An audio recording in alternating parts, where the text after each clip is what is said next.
Hi, I'm Chris. I'm going to be reviewing the Monument Autocut for plastic pipe cutters.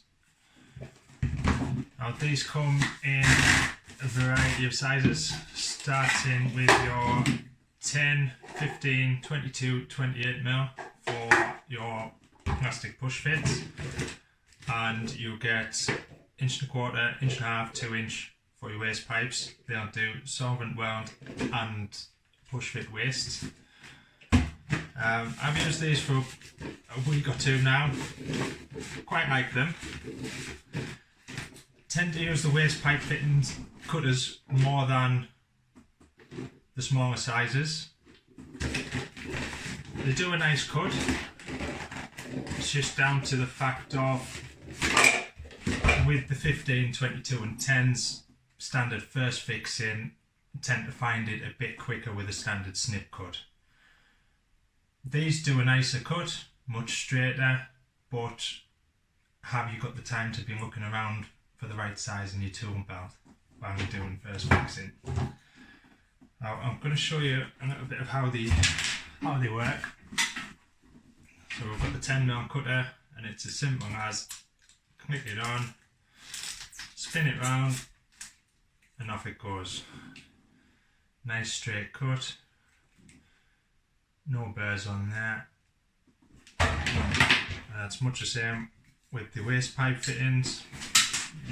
Pipe. So we've got the 1.25 inch cutter, get a bit of 1.25 inch pipe.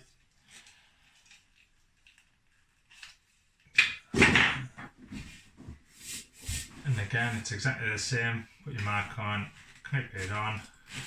You'll notice there's a directional arrow on there.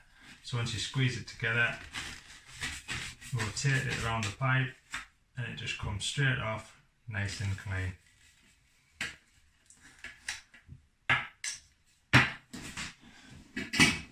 The 22mm cutter, Speedfit, HEP and other brands, that actually comes in very handy for overflow pipe, which is probably the main reason I would use it rather than on Speedfit and HEP.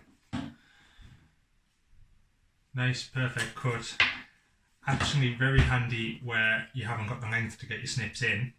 You can use these in a lot tighter space, much the same as using your copper cutters. If you look inside, there's just a sharp blade in the bottom. So they come with this for when you're putting them back in your bag or in your box, because you don't want to be putting your fingers in there to pull them out. Each kit also comes with a pack of 5 blades, so when they go blunt you can change them, which is handy, saves you sourcing some new ones. Personally, I think they're a great cutter. Everything has its use, but for me the smaller sizes I think I would only use for second fixing. A bit too time consuming for first fixing. Waste pipe cutters, I love them. And thank you to Tool Talk for sending me these tools to review.